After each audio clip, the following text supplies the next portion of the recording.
Welcome to Real Paranormal Activity, the network. Entertainment you'll enjoy.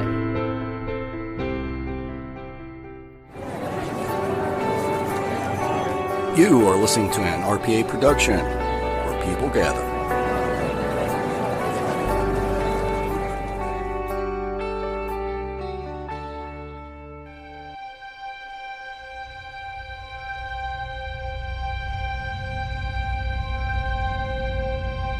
LaFosse Corporation, LLC.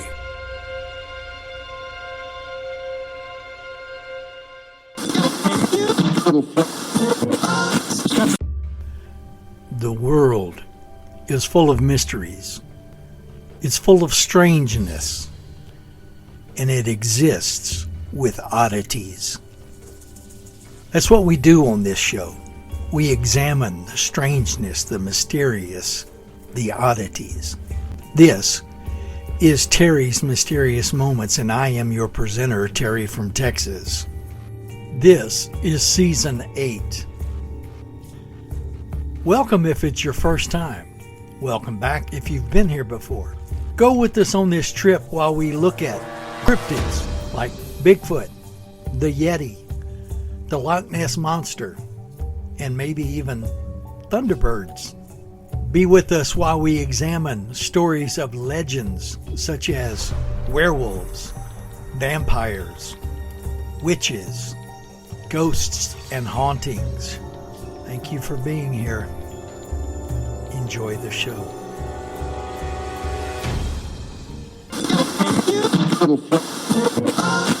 Hello everyone, this is your presenter, Terry from Texas, with another story for Terry's Mysterious Moments. You know, murder and robbery and other violent acts do not leave good feelings behind, obviously. And when those acts occur in the holiday season, it's even worse. On December 6th of 1991, Austin, Texas underwent a horrible situation where 4 young girls were shot and killed and burned inside a yogurt shop. This made big news when it happened. I remember it. And I am not going to talk about the family names. I may use the girls' first names, but I'm going to leave out some of the details because they're too bad for me. There was an I Can't Believe It's Yogurt shop in Austin. And the date was Friday, December 6th, 1991. So we just passed the anniversary. 2 girls were working late. They were going to close at 11. And one of the girls' sister and a friend were in the shop waiting for a ride home when the sister closed the shop. The story says that about 1 hour before closing time, a man who had been trying to panhandle customers was permitted to use the toilet in the back, which they said took a long time, which, if you know homeless folks, they do spend a lot of time in the bathroom. Some of them may be cleaning up, some of them, who knows. But it took a very long time, and this person may have jammed a rear door open. A couple who left the shop just before they closed, when the one girl locked the front door to prevent more customers from coming in, reported there were 2 men at a table who were acting strange. And there's apparently no other description than 2 men. Around midnight, an Austin police patrolman reported a fire in the shop, and first responders discovered the bodies of the girls inside. The victims had been shot in the head, and at least one of them had been sexually assaulted. It was found that a .22 caliber pistol and a .380 caliber pistol were used to commit the murders, and the perpetrators or perpetrator probably exited through the back door that was found unlocked. The organized method of operation, the ability to control the victims, and destruction of evidence by arson pointed to an adult experienced in crime rather than teenagers according to one of the original detectives of the case. Austin Police Department did collect DNA from an unknown male as a result of the rape. A Y chromosome match for the perpetrator DNA has been found in a research database of the FBI, but it has declined to reveal the identity of the man by the law of anonymity for donors, and because thousands of men could bear this fragment of DNA, which is unable to identify individuals. So is it useless? I don't know. Maybe with advances over the past 30 years, they can do something. As I said, shortly before midnight on Friday, December 6th, 1991, a patrolman from the APD noticed a fire coming from an I Can't Believe It's yogurt shop. He reported to his dispatcher, and the fire department and ambulances were dispatched. And after the fire was extinguished, firefighters discovered 4 nude bodies. Each had been shot in the head execution style with a .22 caliber lead bullet. 3 of the girls were gagged and bound with their own underwear. All 3 had been severely charred and shot in the back of the head. Unlike the others, though, the other girl, the 4th girl, her body was found in a separate part of the shop. She was not charred, but she had received second and very early 3rd degree burns on 25 to 30% of her body. She was found with a sock-like cloth around her neck. She had been shot the same as the others. However, the bullet had missed her brain. She also had a second bullet which had caused severe damage to her brain, exiting through her lateral cheek and jawline. Initially, investigations had produced a large number of persons of interest. Among them, a 15-year-old caught with a .22 pistol in a nearby mall just days after the killings. The gun was not established to be the murder weapon, though. Although he initially gave promising information after tough questioning, the detectives decided that he was just trying to get himself out of the gun charge and estimated him and 3 petty criminal friends whom he had implicated, none of whom were older than 17 at the time. Several years later, a new detective on the case theorized that the 4 teens from 1991 were very credible suspects. By this time, they were in their 20s. In a string of interrogations conducted by various detectives, confessions were obtained from some of the suspects. They said all 4, and I won't say their names, had participated in the murder. No record of what was said to the men in the 1991 interrogations made it possible to know whether the detectives had supplied information to the suspects in the initial interrogations. Such information could be used to implicate the suspects in later interrogations if they were to reference it. 2 of the 4 were sent to trial, entirely due to their self-incriminating statements. The prosecution went into great detail about the horrific nature of the crimes against young victims, but presented no hard evidence other than the confessions. The 2 were convicted, one being sentenced to death and the other sentenced to life imprisonment because he had been 15 at the time. However, prosecution's tactic of using excerpts from each one's alleged confessions at the other's trial was ruled to have violated the confrontation clause because the co-defendant was not testifying. Both convictions were overturned in the confrontation clause alone, and the men were freed in 2009. The prosecution insisted they would be retried. However, forensic investigation showed that the DNA found in the victim was not theirs, nor was it that of the other 2 implicated in their confessions. The prosecution consequently abandoned plans for a retrial.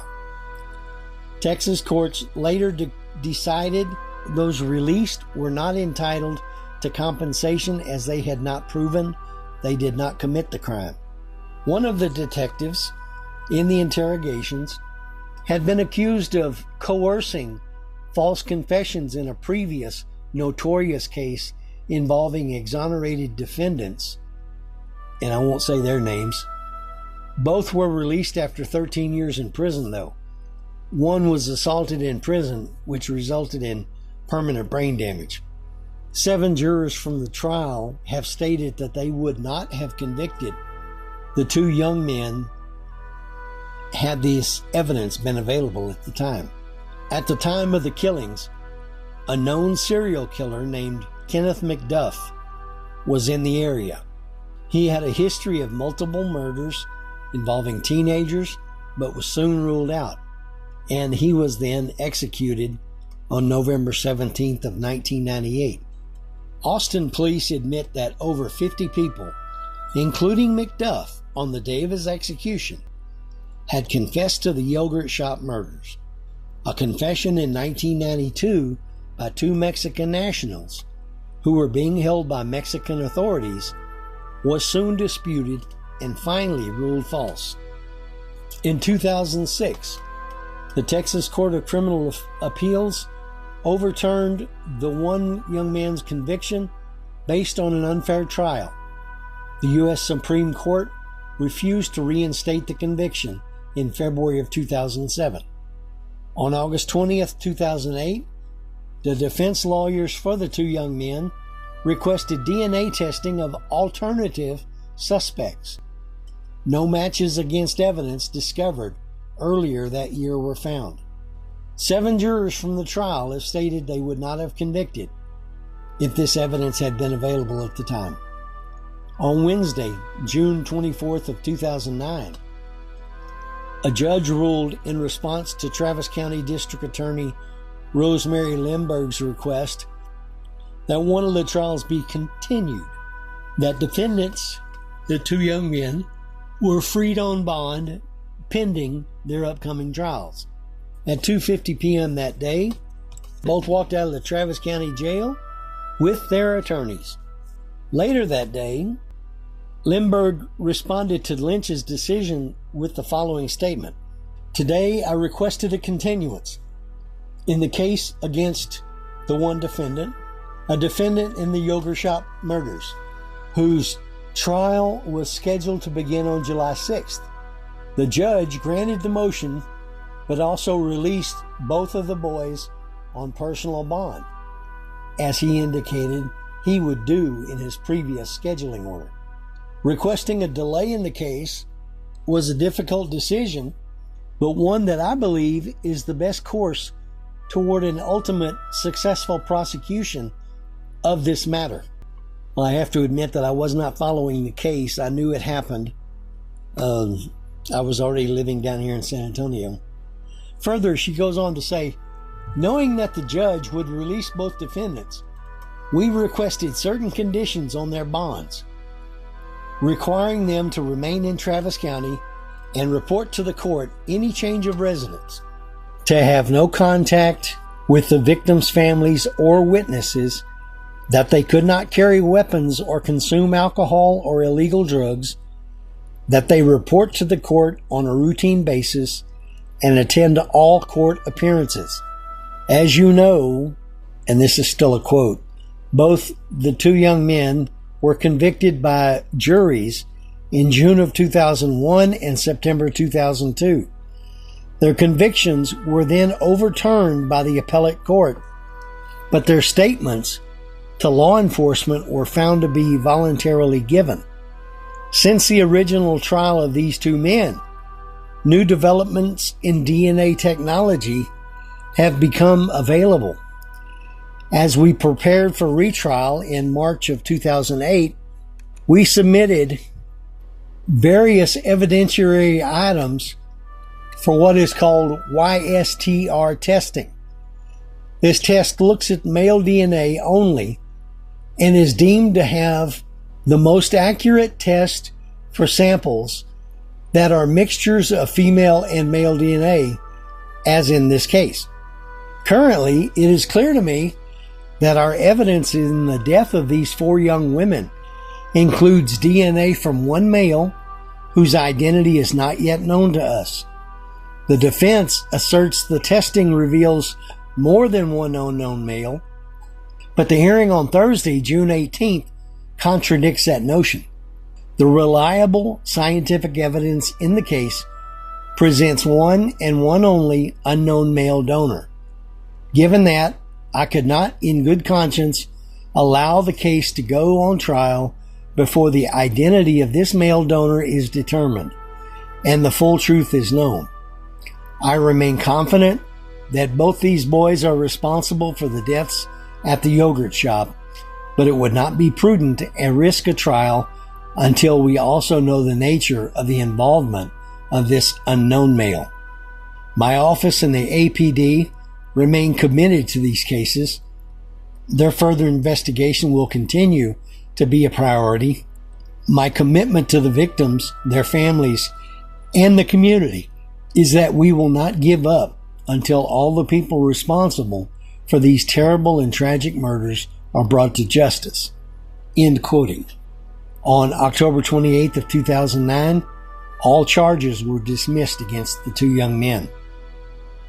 On December 23rd of 2010, APD Officer Frank Wilson and his rookie partner, Bradley Smith, conducted a traffic stop on a vehicle driven by another young man involved in the case in the northern part of the city. After a brief foot pursuit, he struggled with Wilson before removing a knife from his belt and stabbing Wilson in the neck. Wilson, who survived his injuries, subsequently pulled out his gun and shot and killed the young man. On December 8th, 2021, the House Judiciary Committee passed legislation from Representative Michael McCall giving the families of cold case victims the opportunity to petition the federal government to re-examine cases older than 3 years. On February 5th, 2022, it was announced that advanced DNA technology was bringing investigators closer than ever to solving the crime. On August 3rd of 2022, President Joe Biden signed the Homicide Victims Family Rights Act into law, which was motivated by the yogurt shop murders. The law is intended that law enforcement reviews cold case files and applies the latest technologies and investigative standards. The logistics are not clear in the bill. However, it states that a request can be made for a cold case review by federal agencies. The murders were the subject of Beverly Lowry's 2016 nonfiction book, Who Killed These Girls? Cold Case, The Yogurt Shop Murders. Corey Mitchell's 2016 nonfiction book, Murdered Innocents, and the novel See How Small by Scott Blackwood, also related to this case. I remember this happening. I thought it was terrible when it happened. I thought it was horrible. And I think, God help me, that there's a special place in hell for people who do things like this. These were young girls from the ages of 13 to 17. Entire life ahead of them. And some lowlife decided to end their lives like this. Well, that's all I have for right now. This is Terry from Texas, saying thanks for listening to Terry's Mysterious Moments, and be back next time for more Terry's Mysterious Moments. Have a good week, y'all. Be safe.